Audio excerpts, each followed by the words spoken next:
안녕하십니까. 캔버스 손이사입니다. 자, 오늘은 경매에 대해서 간단히 한번 알아볼 텐데요. 경매란 무엇인가?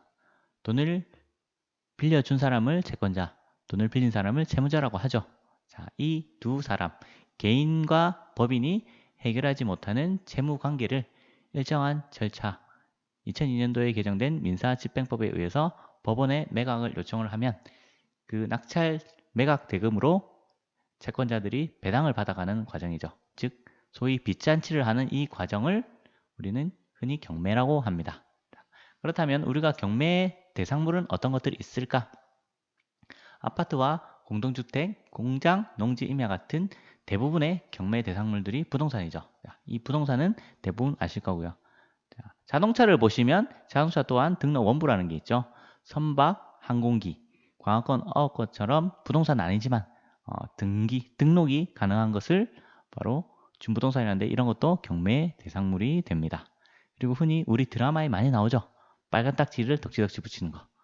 TV나 가구, 컴퓨터 등에 빨간 딱지를 붙이면 이런 유체동산도 경매의 대상물이 됩니다. 하지만 우리는 오늘 부동산에 대해서 자세히 한번 알아보도록 하겠습니다. 자, 연도별 법원 경매 건수와 낙찰가율을 본다면 2013년을 정점으로 해서 경매 건수가 진행 건수가 줄다가 17년을 기준으로 해서 다시 18년도, 19년도는 진행 건수가 점점점 늘어나고 있습니다. 자, 경기 불확실한 경제와 경기 침체로 인해서 진행 건수는 점점 올라가죠. 금리도 올라가기 때문에 거기에 대한 이자 부담을 해서 경매가 더 많이 나올 것입니다. 거기에 비해서 낙찰가율을 한번 보신다면 17년을 기준으로 해서 낙찰가율은 떨어지고 있습니다. 자, 왜 떨어질까요? 자, DSR이나 같은 대출 규제로 인해서 낙찰가율은 점점 떨어집니다. 경매 건수는 많아지는데 낙찰가율은 줄어든다. 자, 여러분 앞으로 기회가 오고 있습니다. 자, 여러분은 준비하는 투자가 되시길 바라겠습니다. 경매 과정을 잠깐 예를 들어 본다면 진구에 사는 채권자 A라는 사람이 있고요. 해운대구 소재 주택을 가진 채무자 B라는 사람이 있습니다. 둘 사이에는 2억이란 금액이 금전거래가 있었습니다. 물론 차용증은 써주죠. 아무리 가까운 사람이라도 차용증은 써줍니다. 1년의 기간이 지났음에 채권 만기 기간이 됐음에도 B가 A에게 돈을 돌려주지 않는다면 이 과정을 채무불이행이라고 하죠. 그렇다면 A는 이 차용증을 가지고 법원에 바로 해운대구 소재의 주택을 경매 신청을 할 수 있을까요? 자, 바로는 안 됩니다. 왜? 예를 들면 A와 B가 술을 마시다가 B가 쓰러졌습니다. 자, 몰래 지장을 찍을 수도 있고요. 감금이나 협박을 통해서 차용증이 만들어졌을 수도 있죠. 그 과정 때문에 법원에서는 진정한 채권 관계가 있는지를 유무를 가려서 바로 판결문이나 지급명령, 화해조서 같은 집행 권한을 넘겨줍니다. 그럼 이 집행 권한을 가지고 그때서야 채권자 A는 법원에 경매를 신청 가능합니다. 물론 내가 사는 진구가 아닌 채무자가 사는 해운대구 소재 동부저연이겠죠. 여기에 경매를 신청할 수가 있습니다. 자, 그렇다면 집행권을 받는 데까지 우리는 차용증을 가지고 집행권을 받으려면 시간이 오래 걸리죠. 시간과 돈이 낭비되기에. 그렇다면 집행권은 없이 바로 경매 집어넣을 수 없습니까? 이런 질문에 예, 물론 있습니다. 우리 흔히 공증받자고 하죠.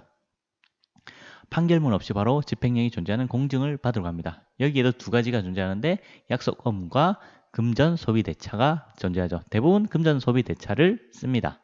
자, 공증증서와 인증서라는 게 있는데 인증서는 아무 소용 없습니다. 그래서 우리는 항상 강제 집행 인락이라는 문구가 있는 요 공증을 써야 됩니다. 바로 압류가 가능하기 때문이죠. 자, 이렇게 생겼습니다. 첫 번째는 공증증서. 두 장을 써서 정본과 등본이라고 해서 복사본이라고 하죠. 이걸 둘을 나눠가지고 쓴 거죠. 인증서도 있고요.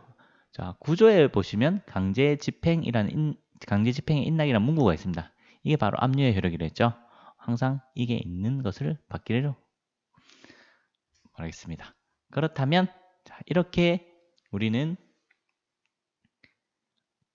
집행권원에서 경매를 집어넣었음에도 채무자 B의 입장에서 본다면 내가 경매 당할 거를 대부분 압니다. 그래서 지인이나 아니면 뭐 친척 이런 쪽으로 재산을 빼돌리죠. 그렇다면 B는 아무리 경매를 넣는다 해도 말짱 도루묵입니다. 재산이 벌써 없죠.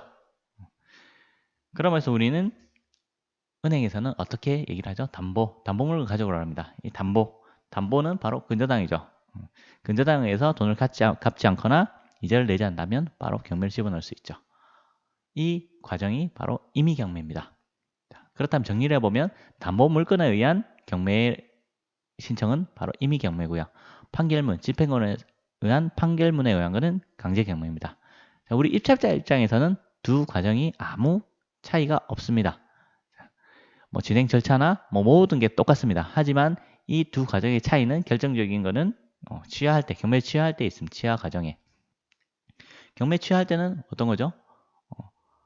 내가 돈을 다 갚고 채권자가 경매 취하서를 법원에 제출하면 제일 깔끔합니다. 하지만 그렇게 해주지 않는다면 임의경매는 내가 돈을 다 갚고 법원에 그 돈 갚았다는 것을 증명하면 바로 경매 취하가 되고요. 강제경매의 경우에는 낙찰자가 동의해주지 않는다면 채무 부존재 소송으로 인해서 또 소송을 통해야 하는 이런 번거로운 과정이 있다는 거. 이 차이는 있습니다. 자, 그렇다면 임의경매와 강제경매 한번 비율을 한번 볼까요? 자, 임의경매, 이 경매 절차, 이 구독션이죠. 사설 경매 사이트입니다. 임의경매와 강제경매 비율을 한번 본다면 임의경매는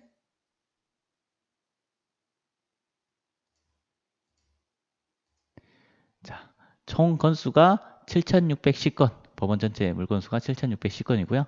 자, 강제경매는 3,553건으로 비율은 임의경매가 6대4로 조금 높습니다.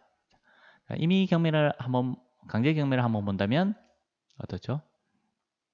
판결을 받았기 때문에 재판 과정이 포함되겠죠?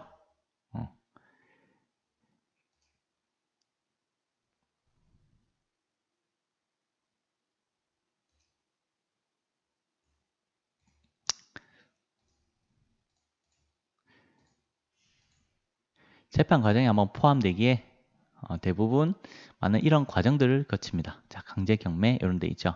자, 근저당권이 있고요. 강제경매가 있습니다. 자, 강제경매는 이 근저당권의 경매가 아니고요. 자, 누구죠? 신우종이 판결을 받아서 경매를 집어넣는 과정이고요. 자, 이런 분들도 있지만 자, 하나 더 보도록 하죠. 강제경매 신용보증기금에서 자, 이런 신용대출이라고 보이죠? 담보대출이 아닌 신용대출이더라.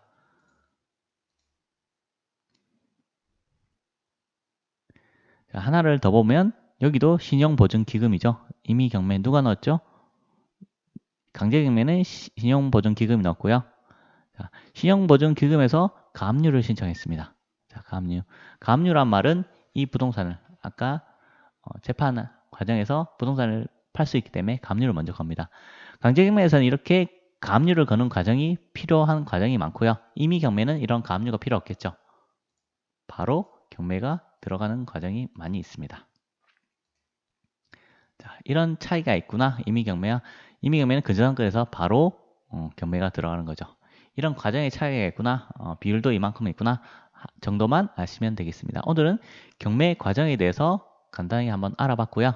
오늘 여기까지 시청해 주셔서 여러분 대단히 감사합니다.